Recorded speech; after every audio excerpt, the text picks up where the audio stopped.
주님께서 여러분과 함께 마르코가 전한 거룩한 복음입니다.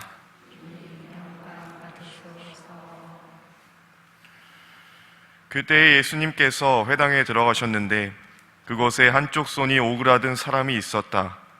사람들은 예수님을 고발하려고 그분께서 안식일에 그 사람을 고쳐주시는지 지켜보고 있었다.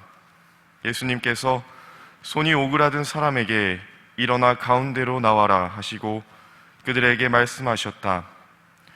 안식일에 좋은 일을 하는 것이 합당하냐? 남을 해치는 일을 하는 것이 합당하냐? 목숨을 구하는 것이 합당하냐? 죽이는 것이 합당하냐? 그러나 그들은 입을 열지 않았다. 그분께서는 노기를 띠시고 그들을 둘러보셨다. 그리고 그들의 마음이 완고한 것을 몹시 슬퍼하시면서 그 사람에게 손을 뻗어라 하고 말씀하셨다. 그가 손을 뻗자 그 손이 다시 성하여졌다. 바리사이들은 나가서 곧바로 헤로데 당원들과 더불어 예수님을 어떻게 없앨까 모의를 하였다. 주님의 말씀입니다. 그리스도님 참여합니다. 예수님, 어제 복음에 이어서 오늘 복음의 주된 쟁점은 안식일의 준수 여부입니다. 또다시 율법이라는 규범 자체와 율법 정신의 실천이라는 두 가지 상반되는 가치가 바리사이들과 예수님의 충돌로 드러나고 있습니다. 먼저 주목할 점은 복음의 배경이 회당이라는 것입니다. 본래 회당은 하느님의 말씀을 듣고 기도를 통해 그분의 사랑을 발견하는 곳입니다. 그러나 이곳에서조차 바리사이들의 관심은 병자를 고치는 것보다 안식일에 일한다는 사실이었습니다. 아직도 율법의 문구에만 얽매여 있는 이들에게 예수님은 그들의 마음을 열어주고자 질문하십니다. 안식일에 목숨을 구하는 것이 합당하냐? 죽이는 것이 합당하냐?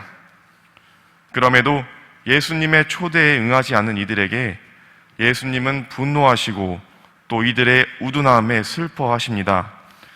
마음이 완고한 자들조차 예수님께는 구원의 대상이었기 때문입니다.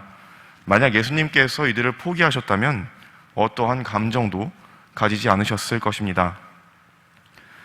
마음이 완고한 이들 앞에서 예수님은 병자를 치유하는 것을 결코 망설이시지 않습니다.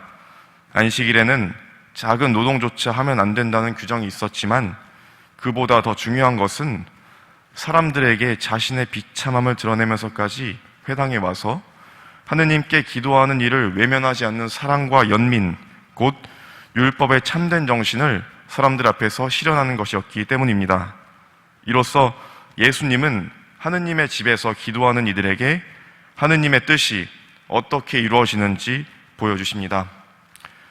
예수님께서 세상에 오신 이유는 사람들을 진정한 삶으로 인도하기 위함이었습니다.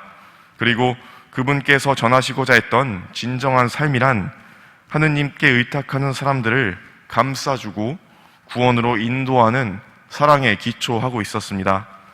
그분께서 세상의 구원자로 오셨다는 것은 인간의 육체적이고 정신적인 결함을 당신 안에서 깨끗하게 해주시어 언젠가 하느님 앞에 서게 해주시겠다는 의지의 표출입니다.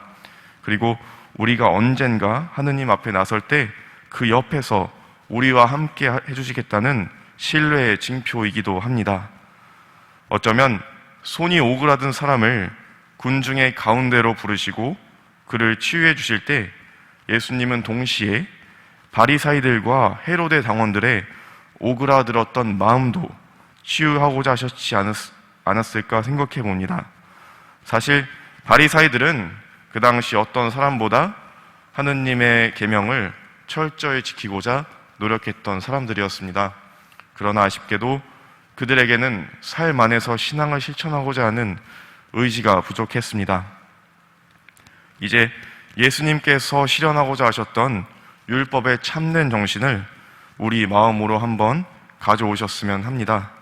단지 십계명이나 주일미사의 의무를 지키는 것으로 우리의 신앙생활을 규정하려 하는 것은 개인적인 신앙만을 추구하는 소극적인 자세로 보입니다.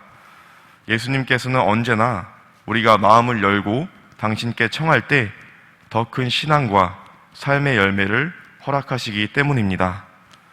그러니 하느님의 계명을 지키는 것이 각자의 신앙생활에 어떠한 열매를 가져오며 교회가 권장하는 봉사와 봉헌의 삶을 사는 것이 각자의 인간관계에 어떠한 변화를 미치는지 묵상하신다면 하느님을 향한 여정을 한층 더 활기차게 걸어가실 수 있을 것이라 확신합니다.